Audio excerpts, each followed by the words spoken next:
Hello, dear audience. Today we embark on an exciting journey.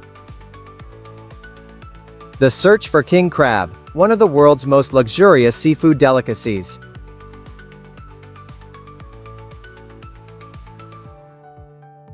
King crab isn't just a delicacy for fine dining, but a symbol of the ocean's hidden treasures. What makes these crabs special is their harsh habitat, challenging catch, and impressive stats.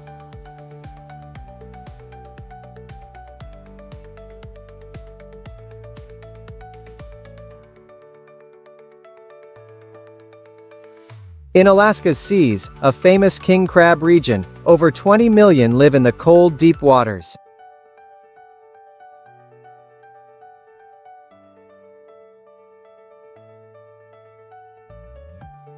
The Sea of Okhotsk in Russia has a similar abundance, providing 25% of the global supply.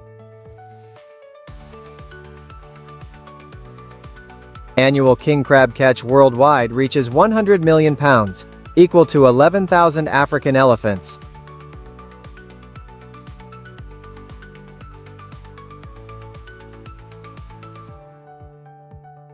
Not only are they impressive, reaching sizes up to 3 meters and weighing over 10 pounds each, but king crabs are also considered premium seafood, with prices hitting $50 to $60 per pound in top restaurants.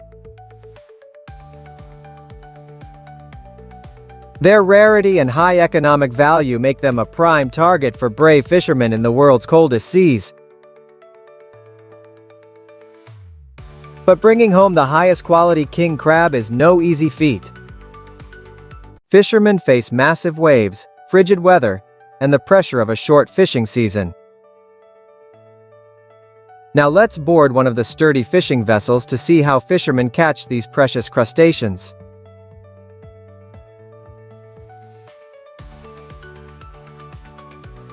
To start our king crab fishing trip, we can't overlook the massive fishing vessels, floating fortresses built to endure Earth's harshest conditions.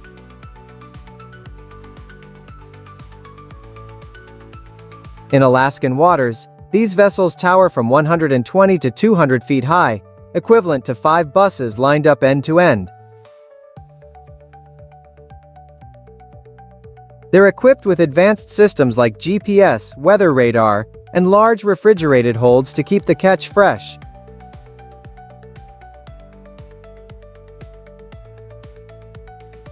Each vessel typically has 8 to 12 fishermen working tirelessly during the 10-day to 2-week trips.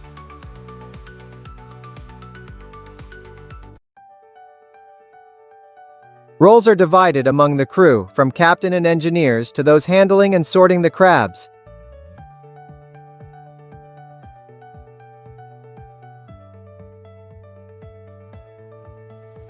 Everyone must work like a well-oiled machine to ensure a successful voyage. In Russia's Sea of Okhotsk, fishing vessels need reinforced hulls to withstand the harsh icy conditions. This makes navigation extremely dangerous, demanding exceptional skills from the crew.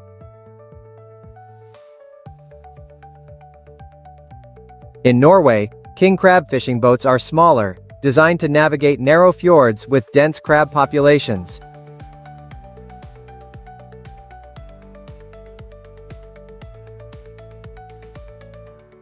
Once the fishing vessels leave port, the real journey begins. The first and most crucial operation is setting the crab pots on the ocean floor. These pots aren't ordinary equipment, each weighs up to 600 pounds.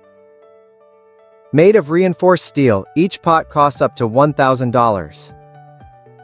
Each ship typically carries between 100 and 150 of these pots, which are carefully arranged on the table before being set out.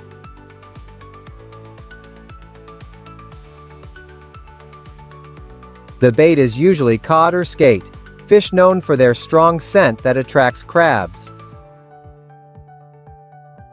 In some areas, fishermen also use mackerel or sardines to improve their catch. When setting the bait, fishermen must position it precisely for best results. The bait is lowered to depths of 400 to 500 meters, where king crabs gather.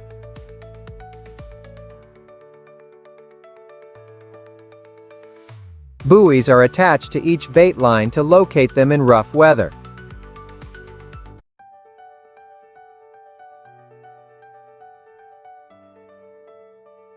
After all bait is set, fishermen enter a waiting period of 12 to 24 hours. During this time, they check gear, prepare quick meals, or rest up. However, many choose to fish or repair gear to prepare for the next fishing trip. The waiting period is usually the most challenging part. Fishers hope for a great catch but can't be certain until they locate the crab pots.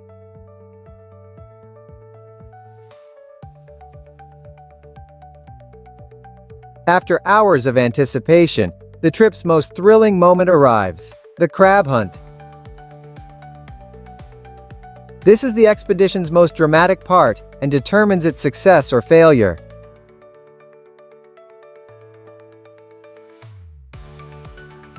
Each pot can hold 100 to 150 liters of king crab, though they're not always full. A successful trip yields 40,000 to 60,000 pounds of crab, covering costs and making profit, meeting high demand in UAE markets and for export to Japan and South Korea.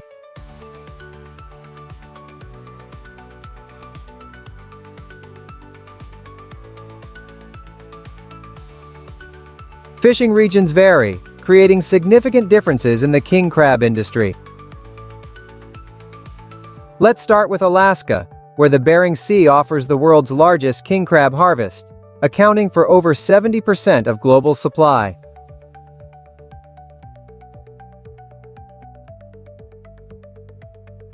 Meanwhile, in Russia's Sea of Okhotsk, conditions are much colder, with temperatures dropping below 30 degrees Fahrenheit, making navigation and fishing a major challenge.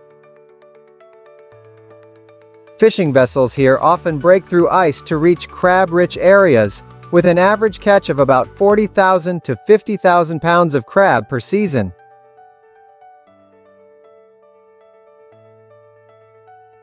In Norway, the Barents Sea offers a different perspective.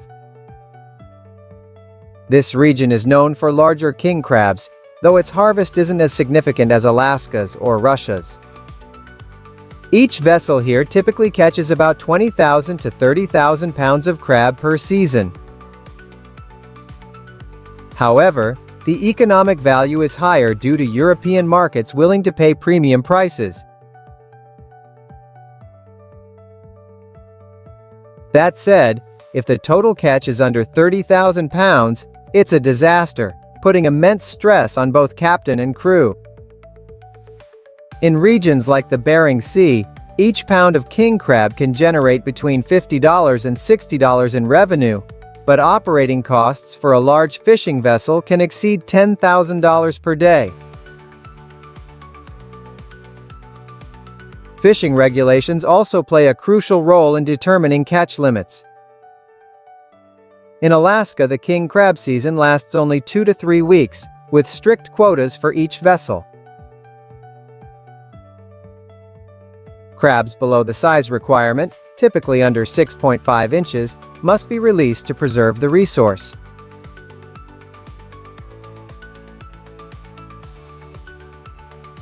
King crab isn't just a fishing industry icon, but also a vital contributor to coastal economies. In Alaska, the king crab industry generates over $200 million yearly, supporting 10,000+ local jobs. Compared to other industries, king crab's economic value stands out, with each kilo selling for $50 to $60. American lobster typically costs $20 to $25 per kilo, while salmon is only $8 to $10 per kilo. This highlights the unique and exceptional market value of king crab. The main markets for king crab include Japan, South Korea, and several European countries.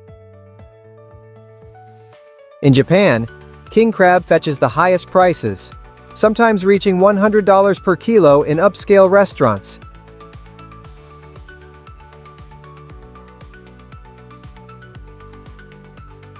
The king crab industry also boosts related sectors like fishing gear manufacturing and logistics services.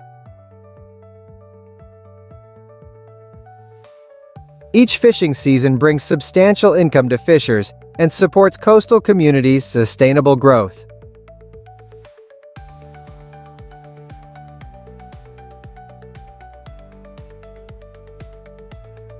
The king crab hunter's journey reflects human perseverance against nature's harsh challenges. It's also a symbol of the link between nature, economy, and culture. Each king crab from the ocean depths reflects skilled fishermen's tireless work and balance.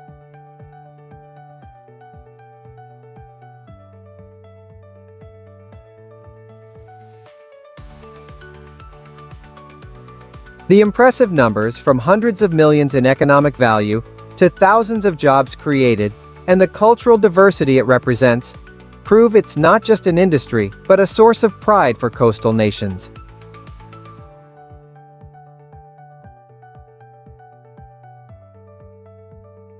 Let's savor each seafood dish, remembering the story of dedication, effort, and hope behind every king crab.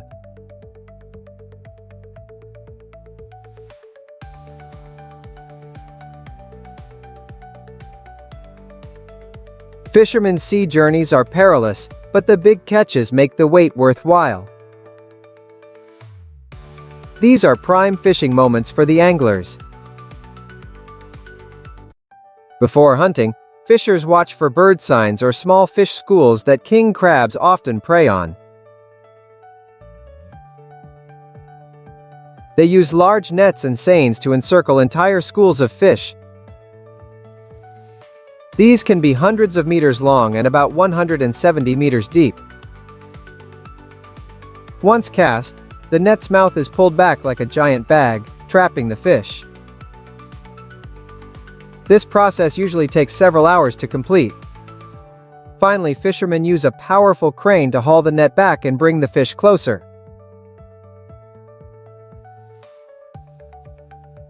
Once caught, fish are quickly frozen at -40 degrees Fahrenheit or colder to ensure quality. Snappers often live near the bottom, so fishing focuses on areas with strong currents and food. During hauling, fishermen must monitor net tension and adjust to prevent tearing.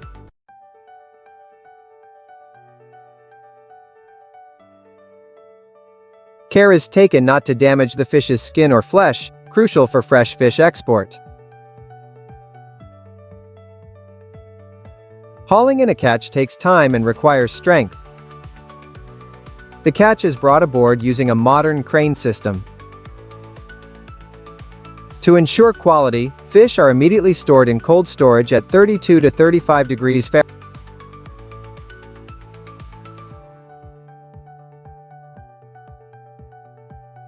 Pollock fishing operations are currently active in the ocean. About 79 Russian fishing vessels are operating in this area. Russian fishermen caught over 2.87 billion pollock in the first half of 2024. Pollock is typically caught at depths of 600, 700 meters, 3.5 nautical miles out.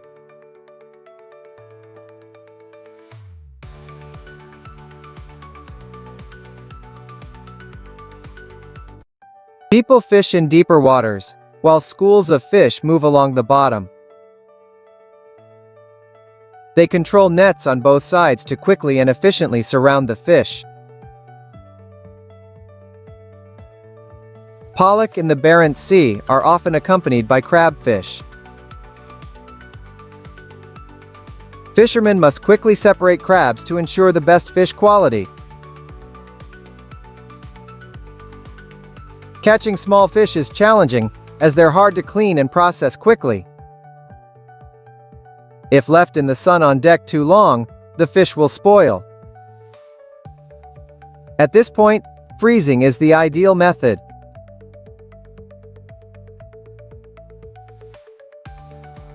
Quickly and accurately catching with the net is crucial to avoid injury or escape.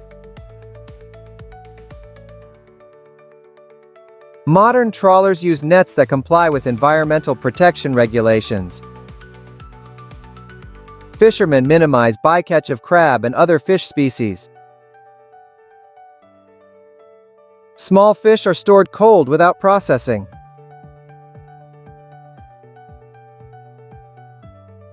Modern fishing boats use nitrogen or seawater systems to keep fish fresh longer.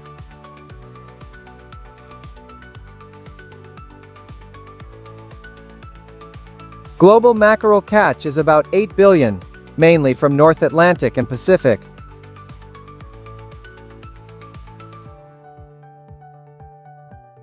As mackerel move to deep waters, large fishing vessels follow.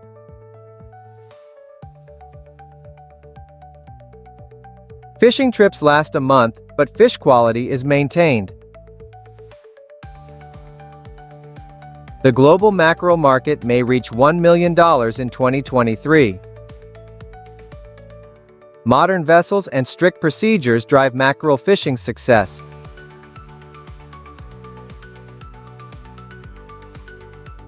Fishermen play a survival game at sea.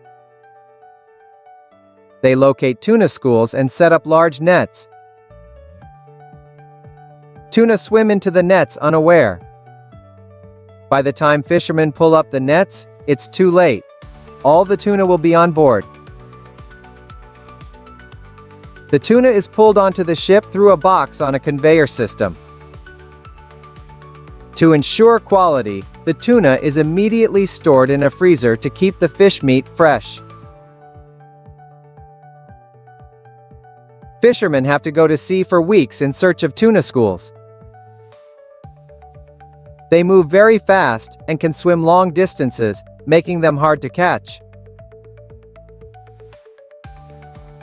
Also, fishermen work in cold conditions and store tuna at low temps to maintain quality. Compared to this, anchovy fishing in Nangmeng requires more effort. Anchovies are caught using a method called long box netting. This is a type of trap with a long bridge and net placed in murky water. Fishermen wait for anchovies that tend to move together near the water's surface. They usually migrate along the coast in the summer. In summer, when the weather warms up, anchovies are caught in nets. A key feature of this net is a smaller net inside the larger one, preventing anchovies from escaping. This is a traditional anchovy fishing method used along South Korea's southern coast.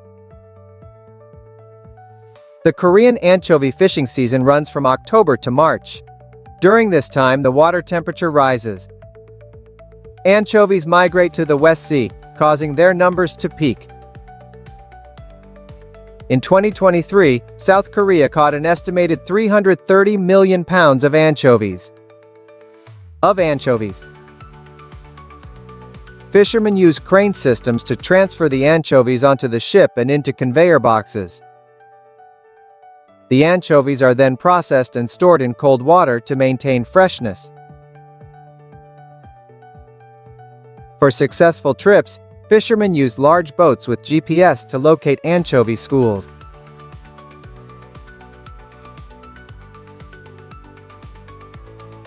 Each ship is also equipped with ice for preservation. Keep the mackerel fresh until it reaches the sea. Next up, we're at the halibut fishing boats. This fish is commercially caught and eaten worldwide. Halibut's flat body makes it easy to catch as it stays on the seabed and doesn't swim off quickly. As the boat drifts, the fishing net sweeps the sea, catching halibut.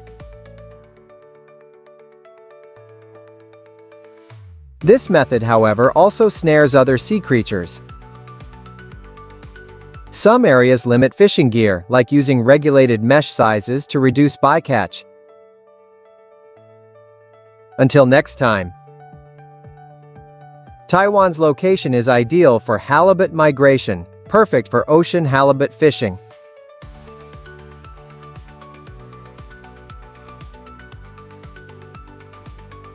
Dozens of halibut surfaced, thrashing wildly until exhausted. The halibut were exhausted, and fishermen hauled them into the boat by their backs. This traditional fishing method is considered the world's oldest form of industrial fishing. This method catches large quantities while maintaining top-quality tuna for strict markets like Japan, the US, and Europe. Did you know Alaska's halibut season yields over 150 million fish, totaling more than 742 million pounds? The average profit is $230 million, sometimes reaching nearly $800 million in certain years. The halibut industry is Alaska's most significant fishing sector. Catching and processing large halibut is tough work, but the rewards make it worthwhile. Every summer, thousands of fishermen flock to Alaska to earn money catching and processing halibut. This is Korea's biggest halibut catch of the year. Halibut are caught not just this winter but every winter. Fishermen brave the sea facing strong winds. They endure the cold on rocky boats and haul in nets. Despite winter winds, fishermen lift and lower nets countless times daily.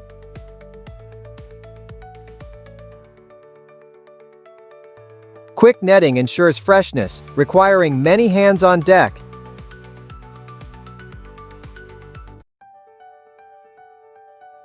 Halibut can be caught using various techniques depending on location. In Indonesia, they typically catch halibut using nets. After finding a good spot, fishermen cast their nets. The net is left in the sea for about 4 to 6 hours. Afterward, fishermen start pulling in the net to check. If lucky, they'll find giant halibut in the catch. Halibut are heavy, so 4-5 fishermen are needed to pull in the net. They work together to control and remove halibut from the net. For safety, fishermen can cut off the fish's dark fin. This fin can be a weapon that may injure fishermen. After that, they clean the fish and discard waste to prep for preservation. Halibut trawlers operate throughout most of the year. Fishers say the most profitable time is during halibut season, January to April.